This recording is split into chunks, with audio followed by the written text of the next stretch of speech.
Willkommen zu einem unvergesslichen Bikepacking-Abenteuer über die Alpen. In diesem Video nehmen wir euch mit auf unsere Reise über 616 Kilometer und mehr als 10.000 Höhenmeter innerhalb von 6 Tagen. Die Route führt uns über Schotterwege entlang der Isar, durch wunderschöne Täler in Tirol und über einige der schönsten Pässe Nord- und Südtirols. Wir besuchen malerische kleine Städte, streifen die beeindruckenden Dolomiten und kommen vorbei an den 3 Zinnen. Wir wünschen euch beim Anschauen viel Spaß und freuen uns, wenn ihr den Kanal abonniert.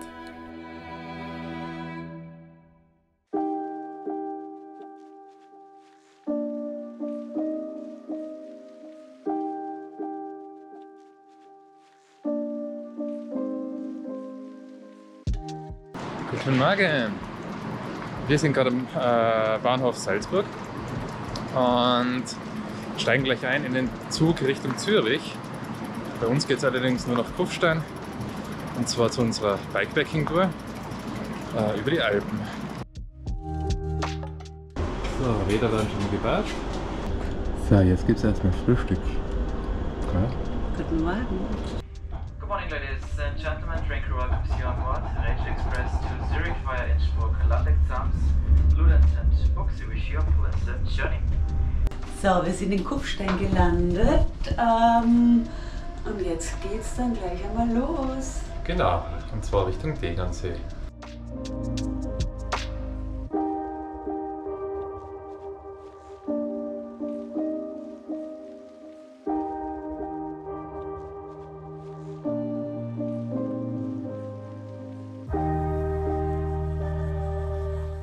Und jetzt sind wir schon mal 20 Kilometer unterwegs. Wir sind vorbei beim Diersee.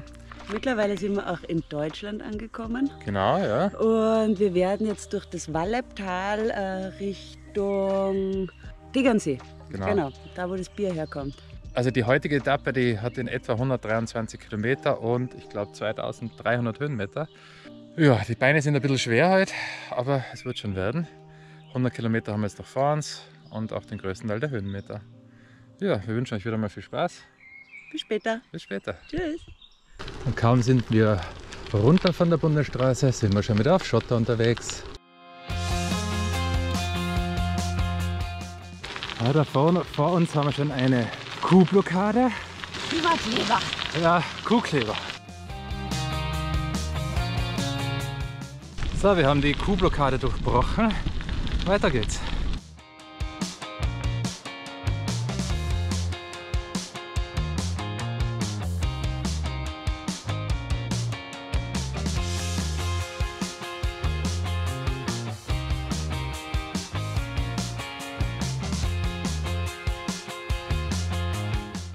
Jetzt befinden wir uns schon in den ersten 15 bis 17% Rampen. Aber davon soll es heute nicht zu viele geben. Hoffe ich zumindest.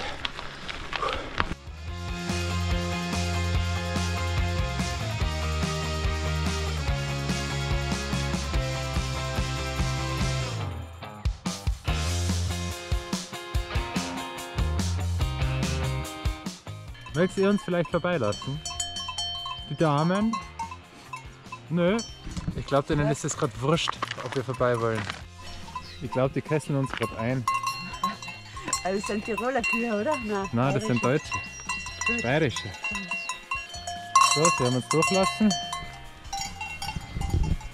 Nach langem Betteln. Weiter geht's.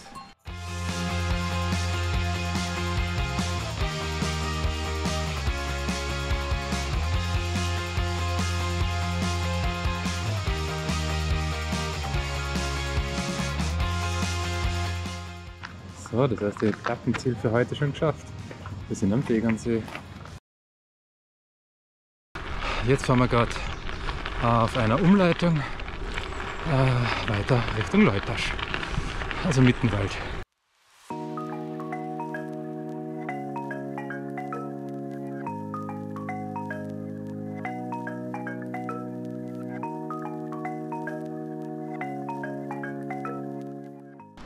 Ich habe einen Hungeranfall. Wer, du? Ja.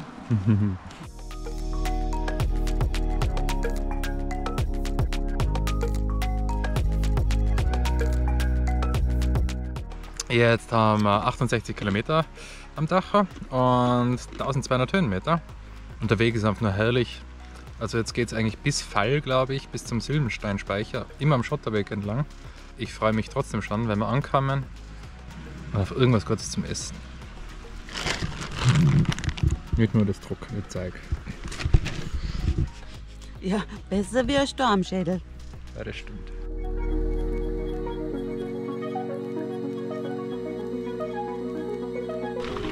Hey, wir sind in Tirol. So, wir haben gerade die Grenze überquert. Jetzt sind wir wieder in Österreich, in Tirol. Jetzt fahren wir gerade Richtung Aachensee. Aber bei dem fahren wir halt nicht vorbei, sondern bei uns geht es dann weiter Richtung Mittenwald.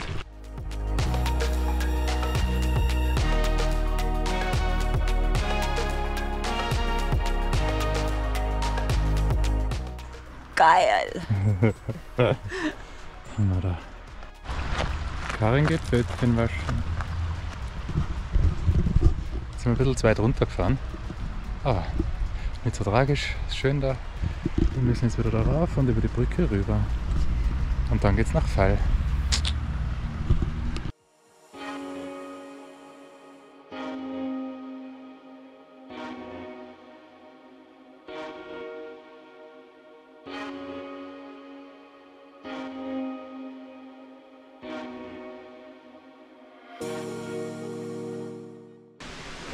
So, Karin ist schon ein Foto machen. Jetzt mal durchfahren. So, wir sind in Fall angekommen. Da suchen wir jetzt nach einem Café oder irgendeinem Gasthaus, wo wir was trinken können. Es hat jetzt schon mittlerweile 30, 31 Grad. Und jetzt gibt es endlich Kuchen und alkoholfreies Weißbier dazu. Karin ist auch wieder glücklich. Happy! So, lala, wir verlassen Fall wieder. Jetzt haben wir wieder gesteigt für die letzten 40 Kilometer und 800 Höhenmeter. Dann schauen wir, dass wir irgendwo im Mittenwald was zum Essen kriegen. Und dann geht es in die Unterkunft und dann in die Dusche.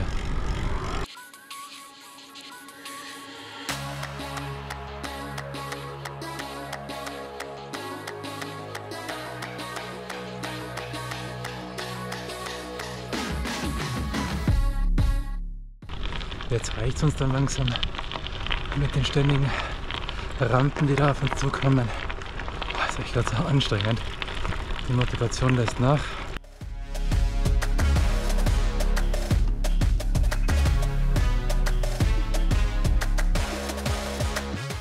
Die hier von uns gewählte Route verläuft ja südlich der Isar mit zwischendurch relativ anspruchsvollen Abschnitten. Wem diese Version zu anstrengend ist, kann auch nördlich der Isar den Isarradweg benutzen. Dieser verläuft meines Wissens größtenteils über Asphalt.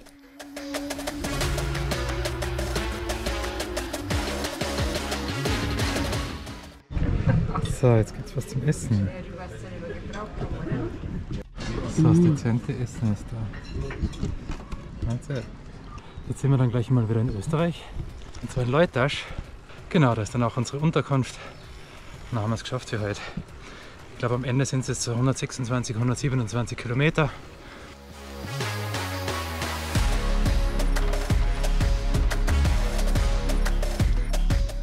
Wir sind in Leutasch. Das ist echt ein kleines Paradies da. Jetzt haben wir noch 2 Kilometer.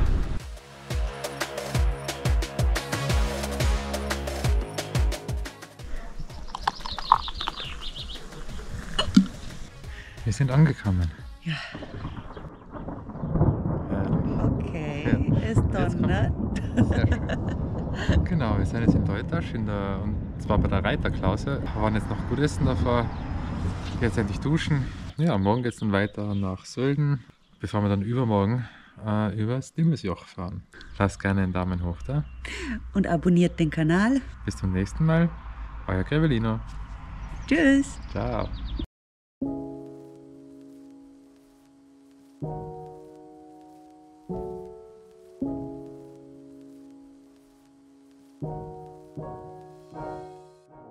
So, guten Morgen. Jetzt starten wir eben gerade in Leutasch los. Ich glaube, es ist so 8:45. Die heutige Tour hat 95 Kilometer und ca. 1500 Höhenmeter und führt uns nach Sölden. Ja, ich wünsche euch wieder viel Spaß. Und die Karin auch.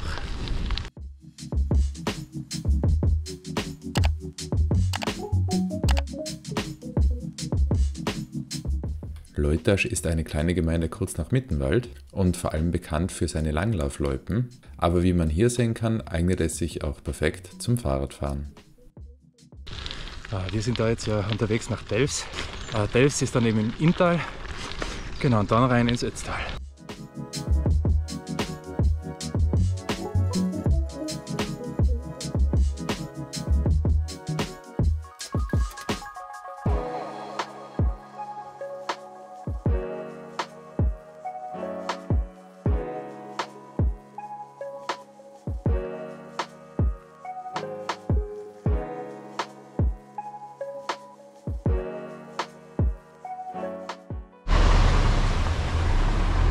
Kurzer Boxenstopp. Jetzt sind wir in Delft.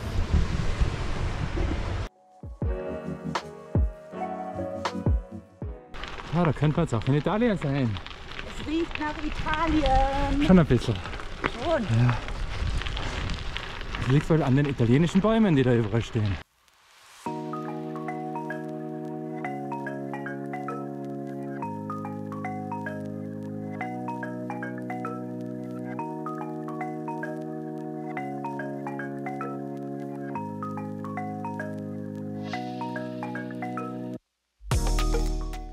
Machen wir einen kurzen Zwischenstopp.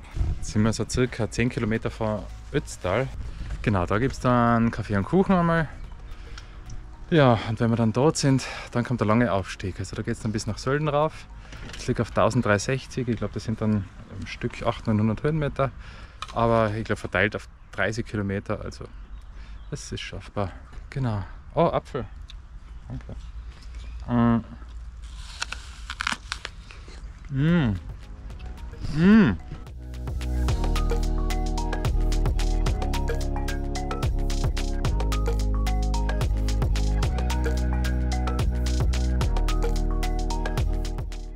Da sind wir jetzt gerade vorbeigefahren beim Ötztaler Bahnhof und da haben wir jetzt im Moment 33 Grad. Es brennt echt aber und es soll noch ein bisschen wärmer werden. Ja, aber dafür haben wir schon mal 50 Kilometer geschafft, sind heute nur noch 43. Und jetzt fahren wir mal weiter nach Ötz. Und in Ötz schauen wir dann, dass da irgendwann Kuchen gibt.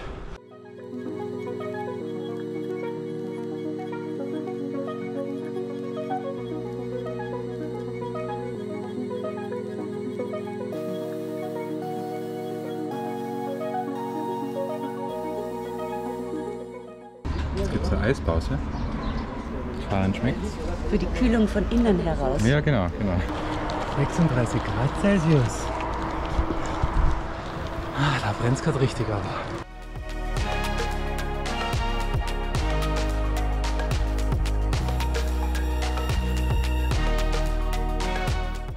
Jetzt haben wir noch 25 Kilometer bis Sölden. Es geht latent immer bergauf, aber ja, wir werden gemütlich fahren und irgendwann ankommen.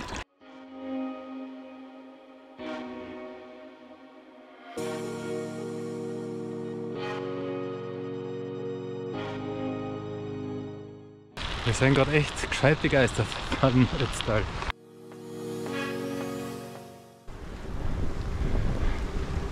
Und jetzt fängt es gerade Gewittern und Regnen an.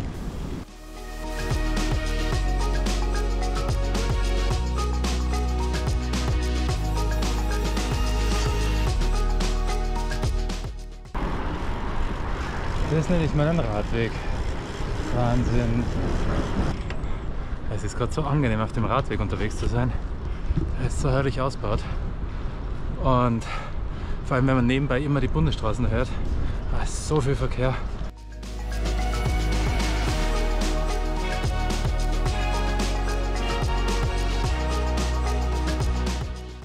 So, wir sind endlich in Sölden angekommen und sind kurz vor der Unterkunft. Endlich geschafft. Es war jetzt echt nochmal hart, die letzten 20-30 Kilometer. Aber es ist so schön da rein. Der Weg ist der Wahnsinn. So, in unserer Unterkunft sind wir angekommen. Ist herrlich da. 40 € pro Person mit Frühstück. Kann man sich echt nicht beschweren. Ja, jetzt gehen wir mal duschen. Genau.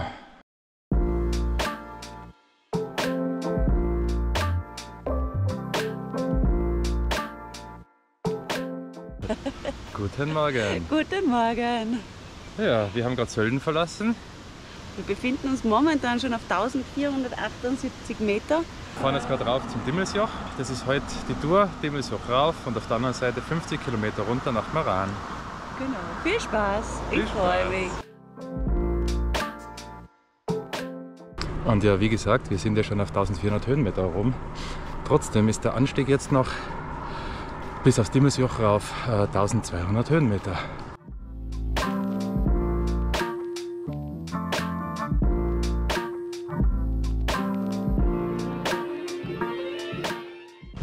Wir haben es jetzt 9:30 auf 1600 Meter oben und es hat schon 25 Grad.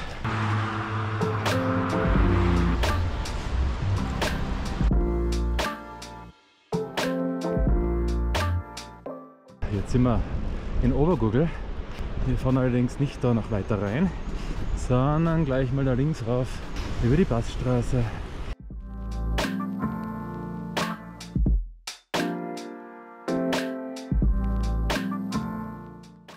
Der Abschnitt hier ist gerade einigermaßen angenehm, weil die Straße die ganze Zeit im Wald verläuft. Dadurch ist es ein bisschen schattiger und ein bisschen kühler. Dafür haben wir halt immer so 8 bis 10%. Jetzt müssten es noch ca. 700 Höhenmeter sein, bis rauf zum Dimmelsjoch.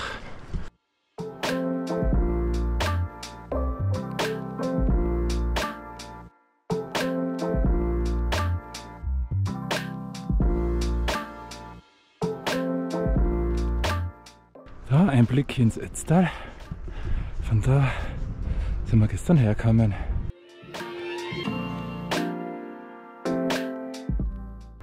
So, jetzt machen wir mal die erste kurze Pause. Jetzt geht es nämlich noch mal kurz runter und dann, ich glaube, die letzten 400 Höhenmeter rauf. Und schau, kommen noch welche, die sich raufstrampeln. Jetzt sind wir gar nicht die einzigen.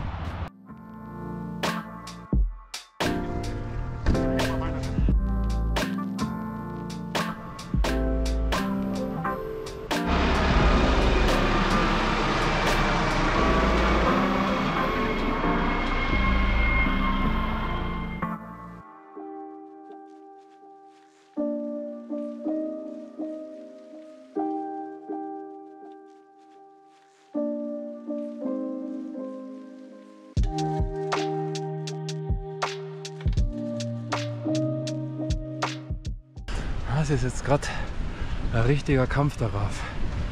Wir haben einen ordentlichen Gegenwind, der macht es nicht leichter.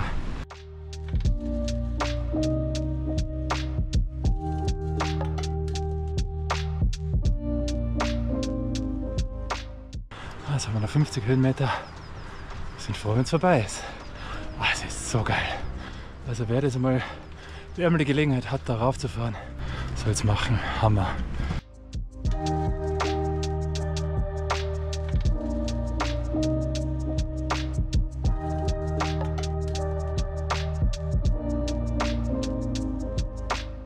So, wir sind am Dimmelsjoch angekommen. Dezent gerade die Aussicht da oben. Ja, jetzt geht es dann runter nach Meran.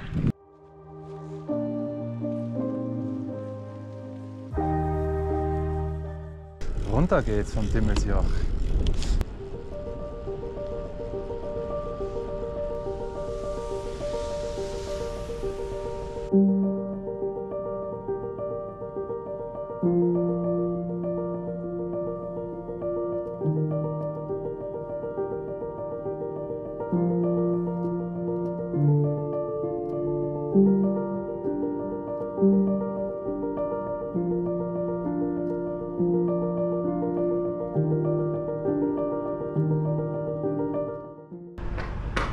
Jetzt runter.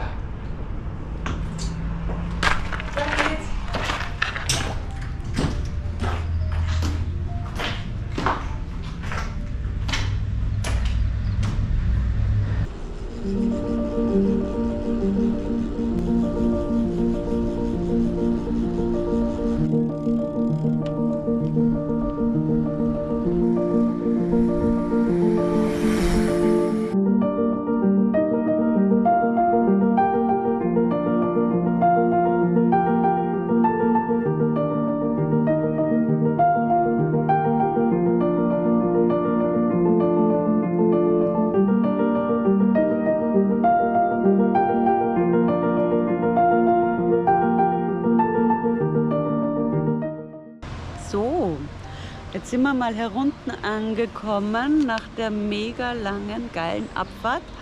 Haben noch 15 Kilometer bis nach Meran, sind ein bisschen zu früh dran. Aber ja, es ist heiß, es ist so richtig warm und stickig hier. Ich freue mich auf den Pool. Ja, aber es war echt vale la pena, sagt man im Spanischen. Also es war jeder Schweißtropfen wert. Wir befinden uns da jetzt ja gerade am Radweg von St. Leonhard, glaube ich, heißt, nach Meran. Das ist echt wunderschön ausgebaut. Das ist so, glaube ich, 18 Kilometer und geht fast die ganze Zeit bergab. Größtenteils über Schotter. Herrlich, so richtig schön zum Ausklingen.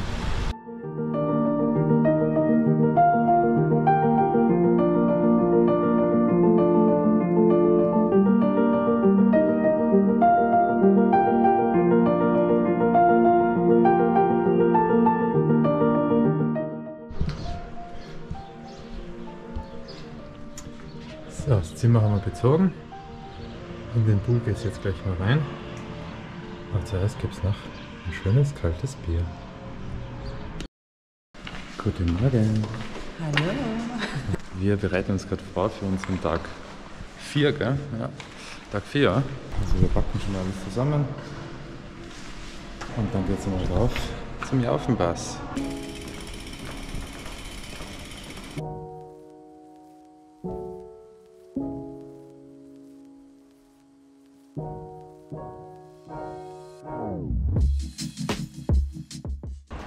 Wir haben jetzt gerade Meran hinter uns lassen und fahren jetzt gerade Richtung Jaufen, beziehungsweise fahren gerade ins Passaiertal rein und wieder nach St. Leonhard, weil wir eine kleine Planänderung vorgenommen haben. Zuerst wollten wir heute eine kurze Tour machen und jetzt fahren wir aber über den Jaufenpass, weil morgen das Wetter Scheiße sein soll. Genau, Regen, Gewitter, Unwetter. Ja, jetzt haben wir uns morgen für die sichere Tour entschieden und heute dafür für die härtere. Genau, was haben wir heute? Ich glaube 107 Kilometer und 2400 Höhenmeter. Ja, wir wünschen euch wieder viel Spaß. Tschüss!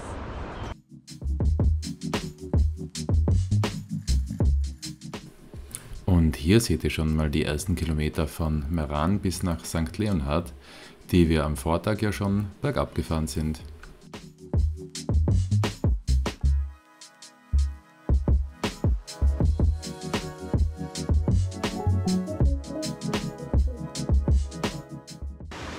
Das Tal, was wir da vorne sehen, da geht es jetzt rein, beziehungsweise rauf, weil es wird steil. Das ist zum Jaufenpass, den man da oben, glaube ich, auch schon sieht.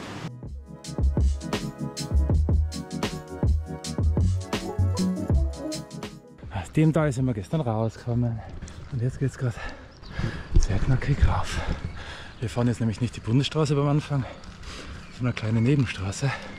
Der Anstieg auf dem Jaufenpass rauf hat jetzt ca. 1450 Höhenmeter.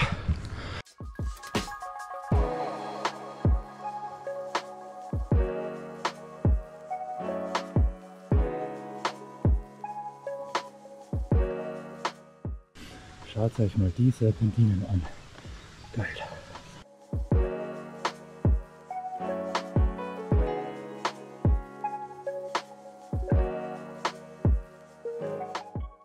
Die ersten 1000 Höhenmeter haben wir geschafft. Jetzt sind es nur noch 1600. Jetzt kommen wir dann gleich auf die Bundesstraße. Dann machen wir mal eine kurze Pause.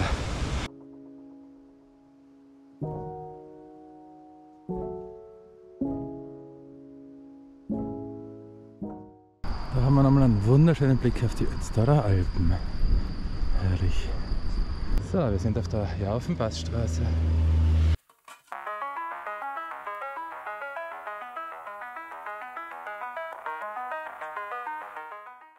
Bisher war es ja immer leicht bewölkt heute. Jetzt kommt so langsam die Sonne raus. Jetzt wird es auch langsam echt heiß. Heute soll der heißeste Tag werden mit 35 bis 38 Grad.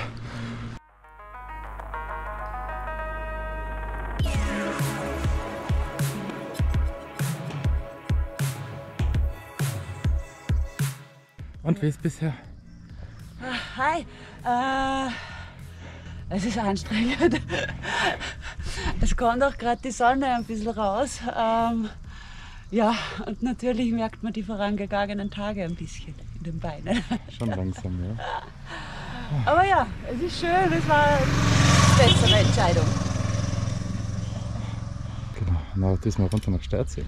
Da gibt es ein Eis für mich. Ja.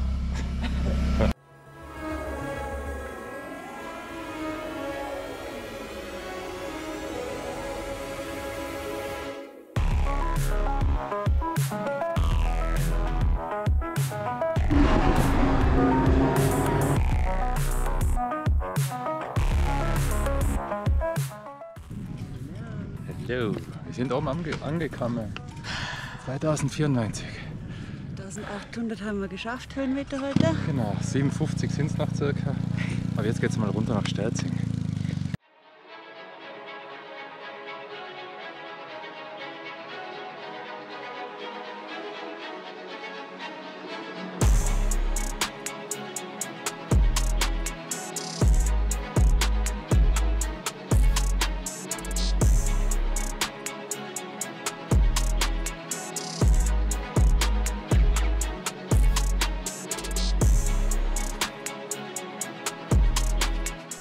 Und hier seht ihr unsere Abfahrt vom Jaufenpass bis nach Sterzing.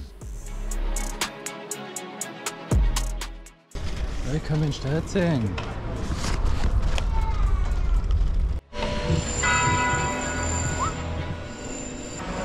Karin ist wieder glücklich. Kaffee und Eis in der Kombi. So, leider haben wir jetzt kein richtig gutes Eis erwischt. In Garten Sterzing hat es keins gegeben. Jetzt schauen wir ein bisschen weiter Richtung Klausen und schauen, ob wir auf dem Weg was finden.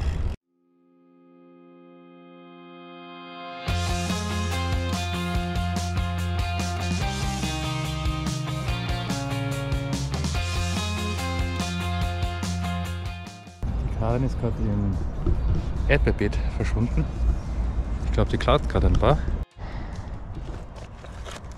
Da ist die Beute. Karin kann sich nicht mehr zurückhalten.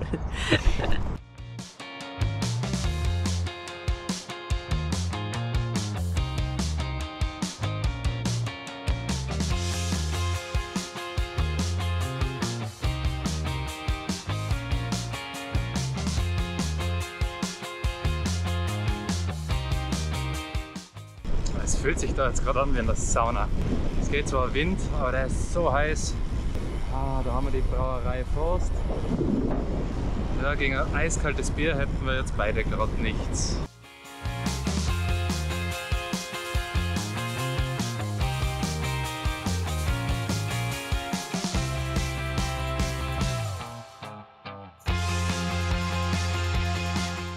Jetzt sind wir in Brix angekommen und es gibt Eis. Endlich. Lecker schmeckt.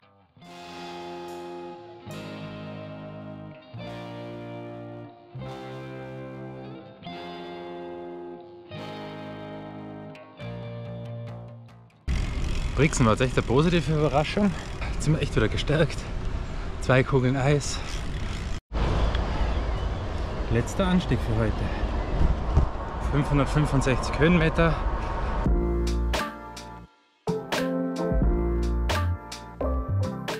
Ich hoffe, man sieht es am Video. Die Dolomiten winken uns schon zu.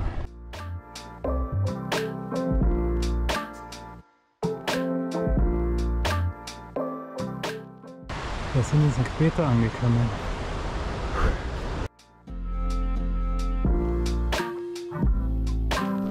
Wir sind endlich oben angekommen. Sind gescheit fertig. Voll. Ja, jetzt waren es 112 Kilometer, 2700 Höhenmeter und noch ein paar. Ja. Ja, fix und fertig. Ja. Also ich freue mich jetzt auf eine Dusche, Sachen waschen und dann gibt es, glaube ich, Pizza. Na, bei mir keine Pizza. Aber irgendwas zum Essen. Irgendwas Gutes. Ja. Ah ja, genau, die Aussicht müssen wir noch kurz sagen. Jetzt schauen wir noch kurz. Wir sind ja da jetzt in den Dolomiten. Genau, so ganz dezent sieht man da noch was. Mit den Bildern verabschiede ich mich. Bis morgen.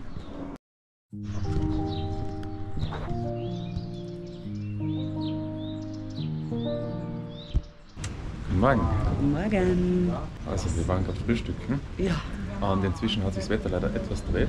Ja, es regnet, es regnet. Wir warten gerade ein bisschen, es donnert. So, ready to go. Man sieht sogar die Berge wieder. Ein bisschen regnet es noch, aber ich glaube, das wird schon. Wir wünschen euch viel Spaß. Ja, mit der Aussicht ist sogar das Wetter egal. Was ist ein guter Start in den Tag? Eine Steigung mit 913 Höhenmeter.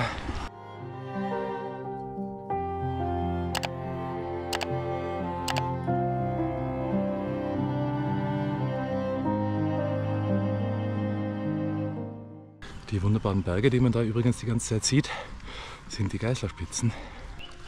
Hinter uns zieht schon wieder der blaue Himmel auf. Ich hoffe mal, das bleibt so. Im Moment haben wir 12 Grad. Aber wir sind auch auf, ich glaube, 1600, 700 Meter oben. So richtig herrlich zum Rauffahren. Mehr als 20 Grad weniger als gestern.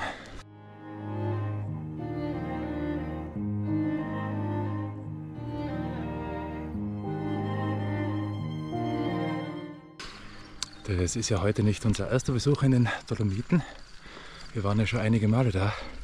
Und zwar waren wir da immer in Alta Badia und sind halt so die klassischen Pässe gefahren.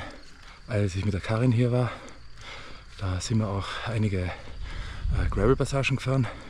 Und eben eine davon ist in Bedarü. Und wenn alles gut läuft, dann können wir das heute auch fahren. Ist nämlich echt sehenswert. Falls es nicht ausgeht, werde ich ein paar Bilder davon zeigen.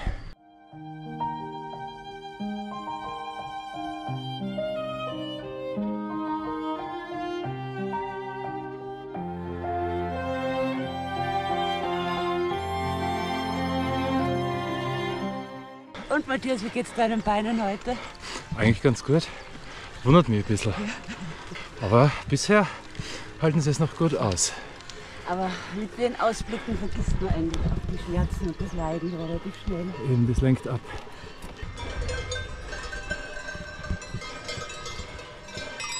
Morgen, die Ladies.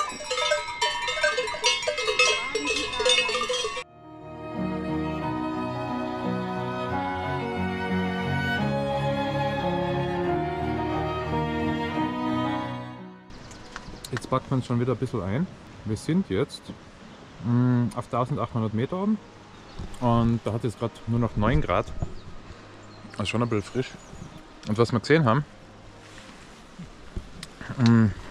da oben hat es nicht geregnet, da hat es gekragelt. Zum Glück sind wir nicht früher los.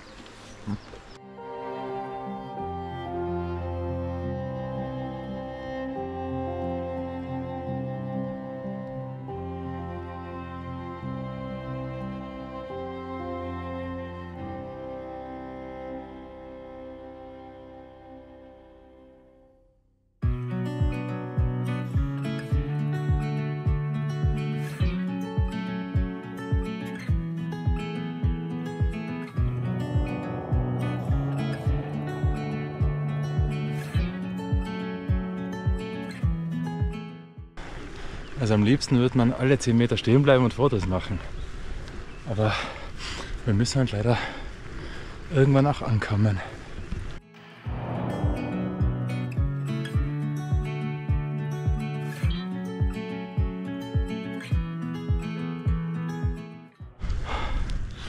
So, wir sind oben angekommen. Die erste Steigung des Tages geschafft. Jetzt geht es mal länger runter und dann müssen wir uns entscheiden, wie wir weiterfahren. Weil bei dem Wetter in die Dolomiten reinfahren, auf Berg- und Forststraßen, ist, glaube ich, keine gute Idee. Man muss auch zurückstecken können, auch wenn es schwer fällt. Wir sind am Würzjoch angekommen.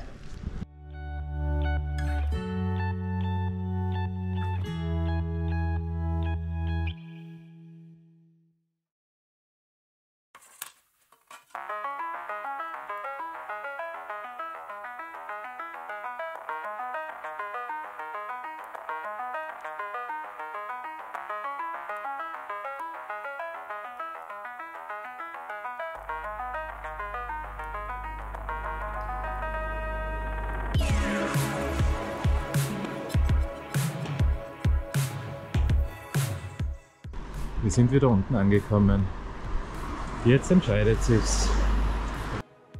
Und hier könnt ihr noch unsere Abfahrt vom Würzjoch bis nach Rina sehen. So, jetzt gibt es einen kurzen Kaffee und dann geht's rauf auf den Vogelpass.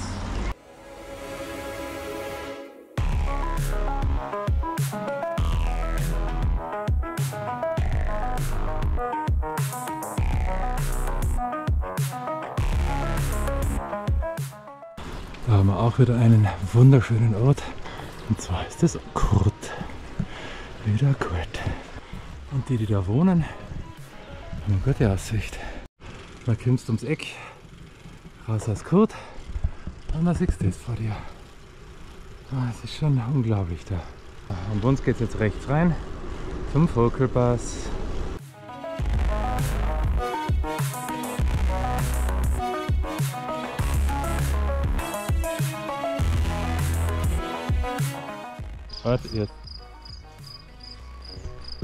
Ich habe der Karin gerade vorgeschlagen, wir sollten das nächste Mal nicht nach Alta Badia und in unser Hotel, sondern nach Wolkenstein. Ja, sie ist nicht so begeistert.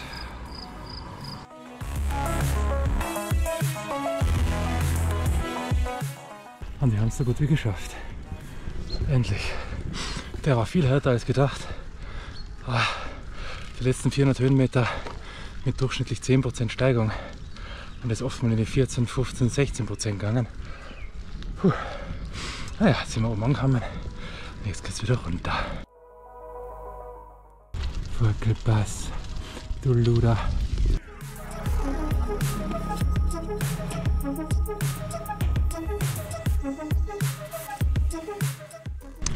Jetzt geht es wieder runter vom Vogelpass, und zwar Richtung Innichen. Also das ist das Ziel des heutigen Tages. Da schlafen wir heute. Das ist kurz vor Osttirol, und nach Osttirol führt dann die morgige Tour.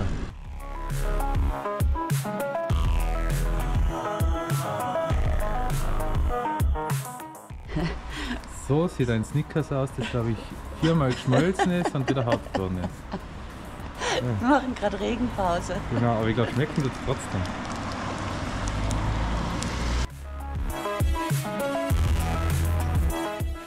So, jetzt sind wir unten. Es hat leider ziemlich stark zum Regnen angefangen.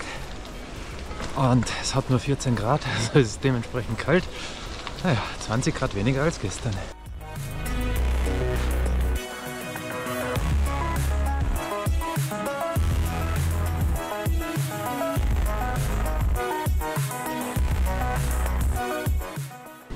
Also die Radwege in Italien sind schon echt ein Wahnsinn.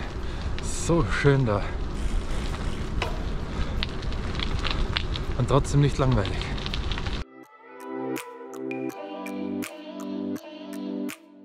Jetzt sind wir gefühlt und landschaftlich auch echt wieder in einer ganz anderen Gegend. Und hoffentlich jetzt ein bisschen flach. Die Beine brauchen Entspannung. Jetzt haben wir auch schon 62 Kilometer am Dachau. Ein bisschen über 20 sollen es noch sein und 200 Höhenmeter. Nur leider regnet es immer noch, aber hier unten ist schon wieder ein bisschen wärmer.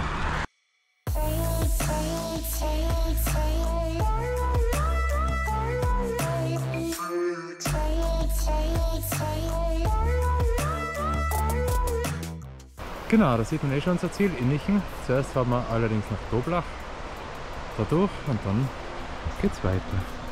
Hoffentlich weiter auf so extrem schönen Wegen wie da.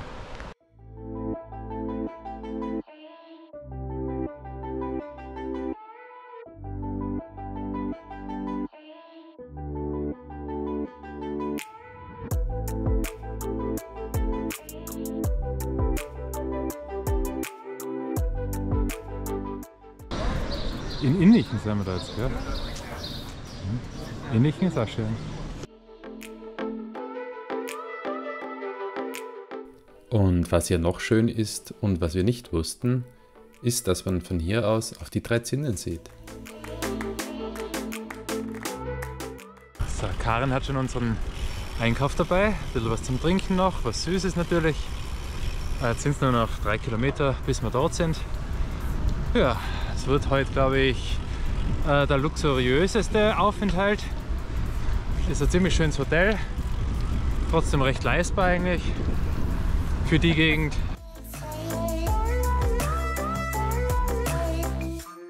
Wir haben jetzt unser Hotel. Da hat man noch was Kleines daneben.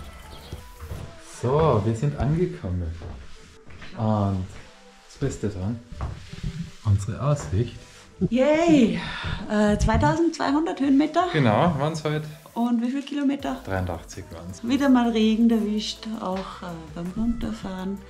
Deswegen Planänderung, aber es war trotzdem schön. Und ich meine, das Gute ist, wir können wiederkommen. Ja, und das werden wir auch wieder. Ich hoffe, es hat euch gefallen. Ja. Gut. Bis zum nächsten Mal. Bis morgen. Ciao. Ciao.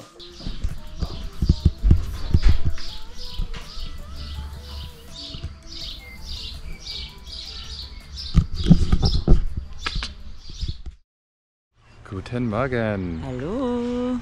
So, Start in den Tag 6. Ja, es ist herrlichst blauer Himmel. Klares Wetter, man sieht da hinten, glaube ich, ganz gut auch die schönen Berge. Die haben sich leider gestern vor uns versteckt. Nichtsdestotrotz brechen wir heute die letzte Etappe an. Also kurz nach Innichen geht's los. Wir fahren jetzt Richtung Osttirol. Dann geht's von dort nach Lienz und dann übers Mülltal bis nach Spital in Kärnten. Da besteigen wir dann den Zug. Ja, wir wünschen euch wieder viel Spaß. Tschüss, Ciao. bis später. Achso, und die Tour hat übrigens 124 Kilometer heute und ca. 1000 Höhenmeter. Heute ist eindeutig mehr los auf dem Eurovelo. Der Start ist schon fast. Naja, gestern war doch ein schlechtes Wetter, da haben wir einen Weg für uns allein gehabt.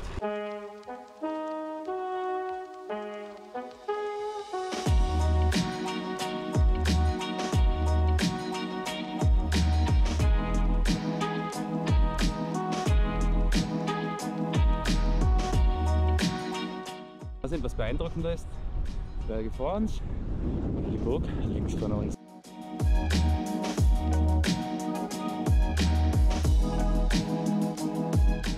Wir befinden uns mittlerweile übrigens schon wieder in Österreich, also in Osttirol. Den Grenzübergang haben wir gar nicht mitbekommen.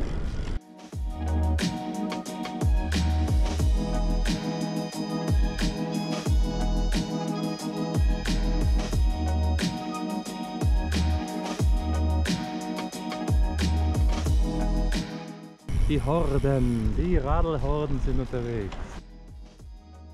Wir haben jetzt schon mal 33,4 Kilometer am Dachau. Insgesamt sind es noch 91 Kilometer bis zum Ziel. Das dauert noch ein bisschen. Jetzt sind wir gerade circa 6 Kilometer vor Lienz. Da schauen wir jetzt auch kurz auf einen Café. Genau, mal kurze Pause, weil das Problem ist, momentan soll man circa um 4 in Spital sein, aber unser Zug geht erst um, glaube ich, 9:45. Also müssen wir ein bisschen Zeit schinden, jetzt mal Kaffee trinken, später mal essen. Ja, wahrscheinlich werden es halt 3-4 Kaffee auf der Tour.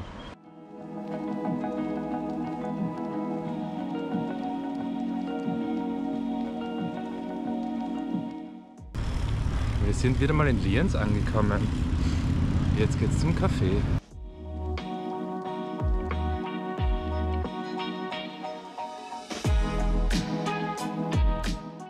So, wir trinken gerade einen Kaffee in Lienz. Ist schon leer. Oder haben wir ihn gerade getrunken. Wir fahren jetzt Richtung Großglockner rauf. Leider geht es nicht auf den Großglockner, aber die Straße ist einmal dieselbe. Ja. Und dann geht es das Mülltal entlang. Und da werden wir dann auf dem Weg was kurz essen.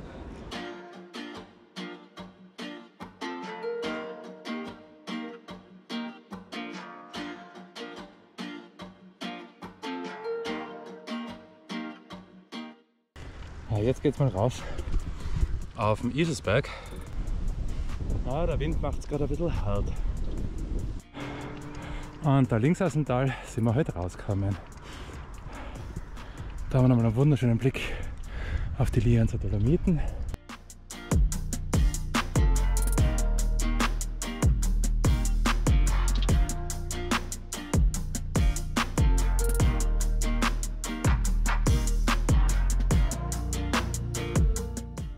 Jetzt sind wir endlich weg von der Bundesstraße.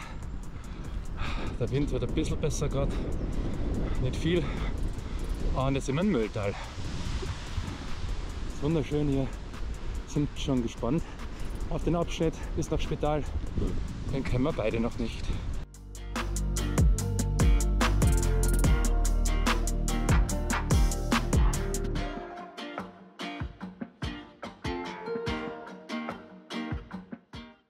Jetzt sind wir noch kurz auf der Großglockner Straße.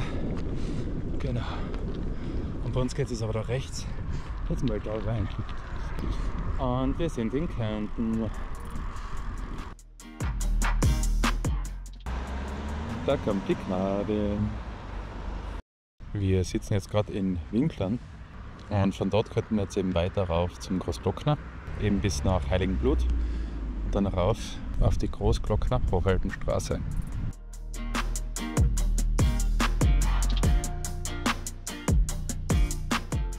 Also wer mal nach Spital fahren muss, über Lienz, den empfehle ich auf alle Fälle da zu fahren, durchs Mölltal.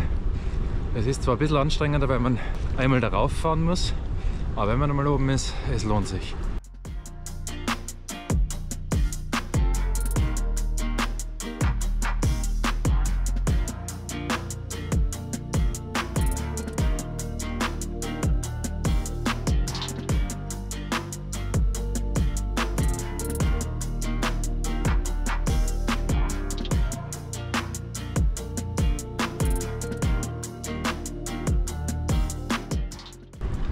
Wir haben jetzt 80 von den 125 Kilometern schon mal am Dach. Aber wir müssen echt zugeben, es ist hart heute. Wir haben keine Energie mehr, unser Kopf spielt nicht mehr mit. Wir sind echt einmal froh jetzt, wenn wir bei 90 Kilometern was essen. Ja. Und wenn das Ganze bald vorbei ist. Auch wenn es hier wunderschön ist. Aber der Wind ist einfach ziemlich zermürbend, durchgehend, Gegenwind. Ja, es ist dann schon 6 Tage hintereinander mit 620 Kilometern und über 10.000 Höhenmeter. Man spürt's.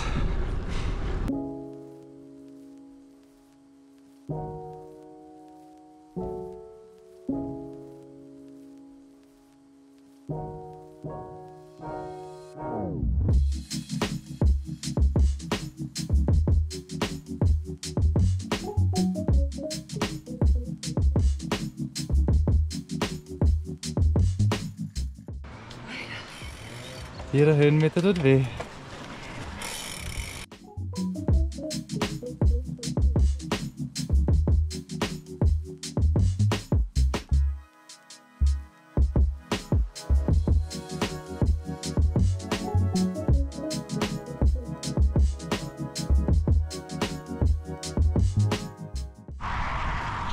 So, jetzt haben wir gegessen.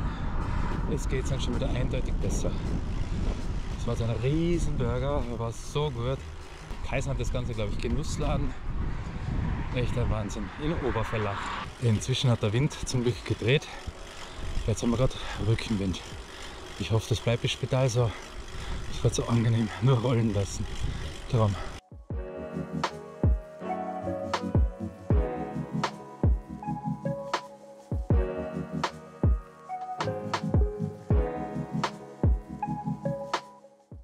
So, die 100 Kilometer haben wir auch geschafft. Sind es nur noch 25. Und so wie momentan darf es weitergehen.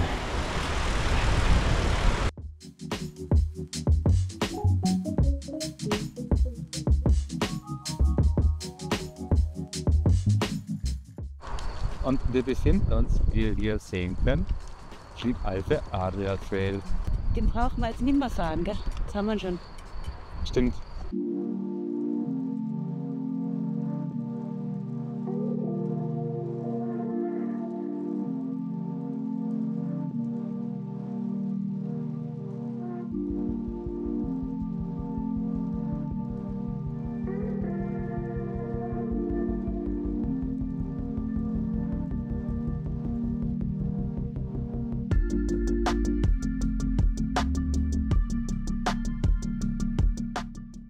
Wir sind gerade so froh, dass wir den Mölltal-Radweg gewählt haben und nicht den Trautal-Radweg. Also auf der Strecke war so gut wie nichts los. Ich glaube, wir sind 20 Fahrradfahrern begegnet und das auf 40 Kilometern, 50. Herrlich gewesen und wunderschöner Radweg.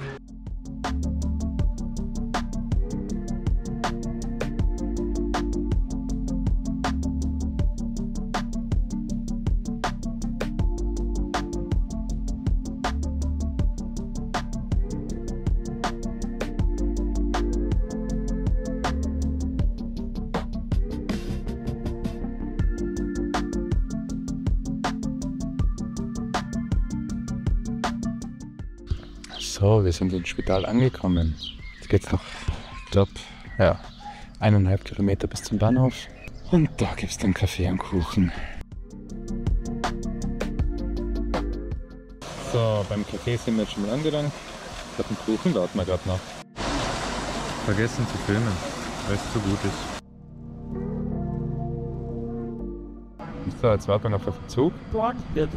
Jetzt ist endlich 9:30. In 10 Minuten soll es losgehen. Dann fahren wir noch 2 Stunden heim. Ja, wird langsam Zeit. Gell?